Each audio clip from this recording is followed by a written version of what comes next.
Друзья, всем привет! Сегодня будет еще 10 каток в PvP режиме. Как вы знаете, я играю Линой, но, ребят, сейчас будет другое оружие. Ваша задача поставить лайк этому видосу, а также, если кто-то еще не подписан на канал, обязательно подписывайтесь, потому что дальше будет все больше и больше интересного.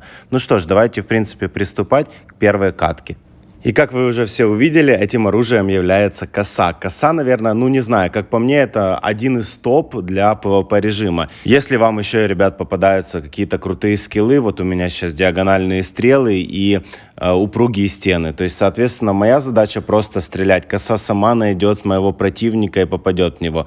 Этим противником является кот в скине, но явно играть арбалетом в PvP режиме это беда на самом деле. Я бы не советовал никому играть в PvP режиме арбалетом. Арбалет идеально подходит для других глав, но об этом немножко позже. Давайте смотреть, кто будет следующим противником в PvP режиме у меня.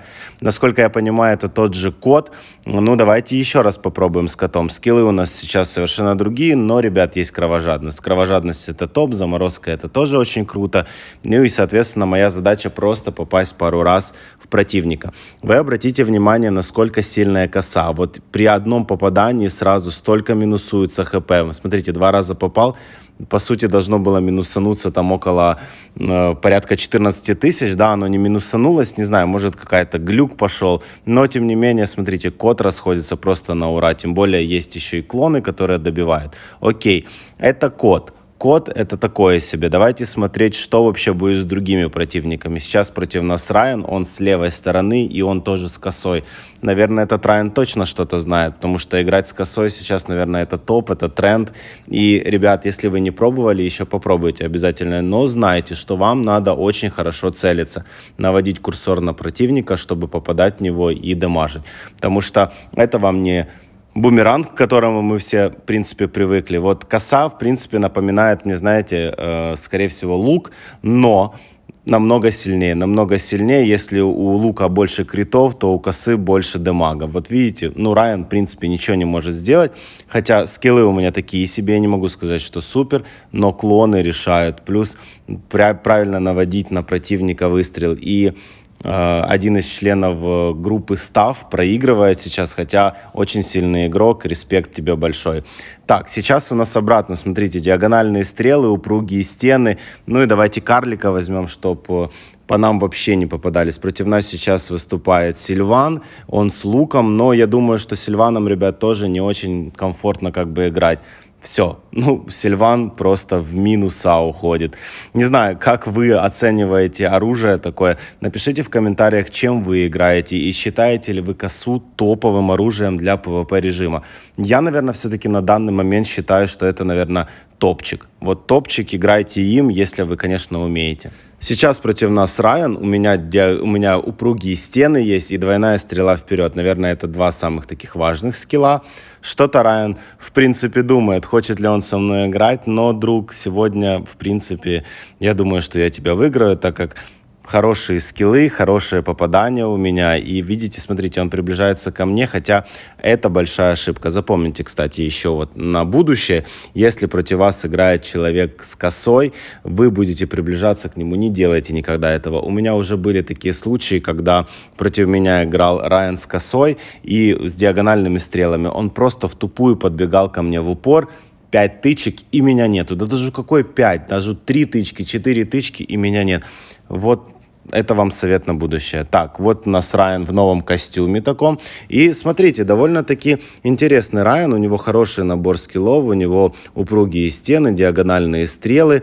Но как-то он в меня попасть не может. Я вот не понимаю совершенно. Хотя если и попадает, то вы видите, что по мне урон проходит там 1000 хп, 1200 и он падает.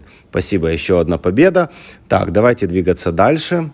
Насколько я понимаю, это тот же противник Райан, но скиллов у меня в принципе сейчас не сильно хороший, и он, видимо, поменял свой лук на косу, посмотрел, что в принципе косой люди играют, да, выигрывают, и подумал такой, наверное, я возьму косу, и я сейчас его накажу, попаду именно на меня и накажу.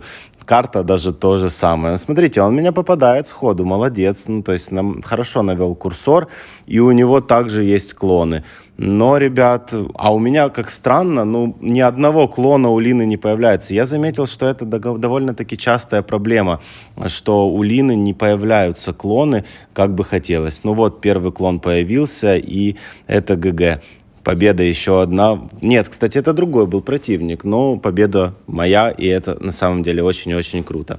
Так, давайте смотреть следующего противника. Следующий противник это Бонни. У нее на 11 тысяч хп меньше. У меня есть упругие стены, заморозка и плюс атака.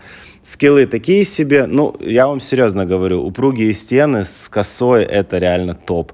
Так, смотрите, насколько больше у нее клонов. Ну, у меня выхода нет. Мне надо прятаться сейчас, чтобы клоны ее пропали, и потом только атаковать. А вот она делает, в принципе, плохой ход, потому что начинает бежать ко мне в упор. Но, блин, клонов, как много у Бонни клонов. Это просто жесть, ребят. Так, блин, надо уворачиваться. Очень мало хп у меня остается. И так, кто один раз попадет, тот и выиграет. Да, ребят, это победа, но вы видели, что я тоже упал. Сильный противник Бонни, вот серьезно говорю, если вы играете Бонни, и у вас как минимум 4 звезды, все, это топчик. Вот Бонни классная очень. Так, смотрите, упругие стены 100%, стрелы в бок и плюс дополнительное хп. По хп у меня плюс 14 тысяч, ну и Райан берет сферу. Блин, не знаю, сферы здесь вообще, друзья, не заходят. Ну, на начальных уровнях, да, еще можно брать эти вращения, но когда вы уже приступаете к такой игре, там, где у вас плюс 40 тысяч хп, это бессмысленно. Так, еще одна победа, и, в принципе, у нас остается не так много каток, друзья. Вот сейчас катка будет против Лины, хотя тоже упругие стены. Я еще раз делаю акцент, что упругие стены — это очень хороший навык, если вы особенно играете с косой.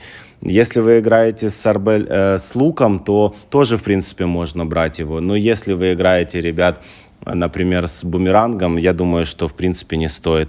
И видите, тут такая же самая история. Он меня добивает, и я его добиваю. Но я его добиваю первый, и, соответственно, победа засчитывается мне. Сейчас против нас Лина без костюма.